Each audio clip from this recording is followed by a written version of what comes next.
6 winners in the first 6 races, 2 of which at the first podium in their career. Is this the challenge you were looking for?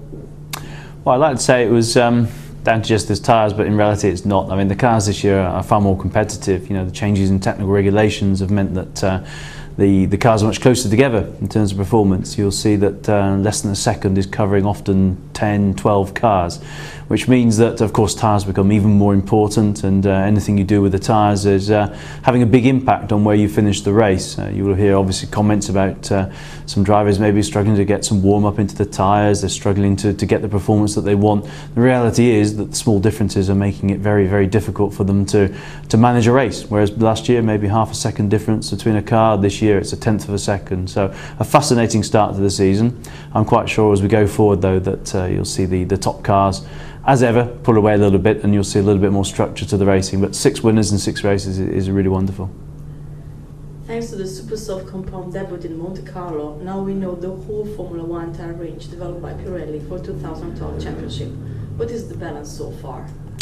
Well, obviously we've seen all of the tyres now, and in varying conditions. I think the balance so far, of course, with such exciting racing, is it's very positive.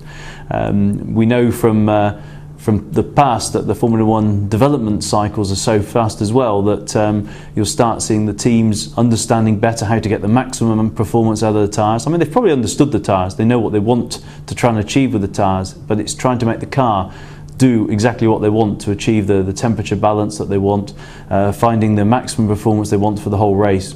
One of the big challenges in Formula 1 today, of course, is that they start with full fuel loads, and that's 150 kilos, going down then to almost zero. And you can imagine a car weighing 600 kilos going and having 150 added to it can change completely the way it performs. So that's a big challenge for the teams. In Canada, Pirelli will bring the same prime option mix in Monaco. What performance should we expect from P0 red super soft and yellow soft tires, considering both the features of Montreal circuit and tires warm-up? Well, Montreal is a sort of street circuit. It's a little bit quicker, obviously, than somewhere like Monaco. But it can also be a circuit where the temperature can vary dramatically, and this has a big impact on the way the tyres are working. In particular, if we do get cooler temperatures, the soft tyre is going to be a big challenge for the teams.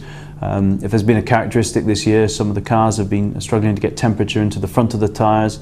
The changes in aero this year have had a dramatic difference on the way the tyres are being used, less energy going into the tyres, and that's something we see. So for the teams, getting both compounds to work in varying temperature conditions will be a very big challenge for them.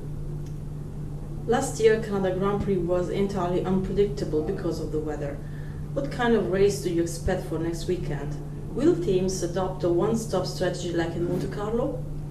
One stop's probably going to be very hard, 2 stops most likely. The weather forecast, if we can look that far ahead, looks a little bit wet and changeable. So possibly we'll have a race like we did last year, which was probably one of the most dramatic in the history of Formula 1, where you saw Jensen obviously coming from, I think, last position, coming through to win on the last lap, just taking Sebastian Vettel on the last lap. Now, of course, if we could replicate that, maybe without the 2-hour stop in the middle, where we all stopped and had a cup of tea, we could have another memorable race. You know, it's a wonderful circuit, exciting circuit, wonderful location, and let's hope for another exciting race.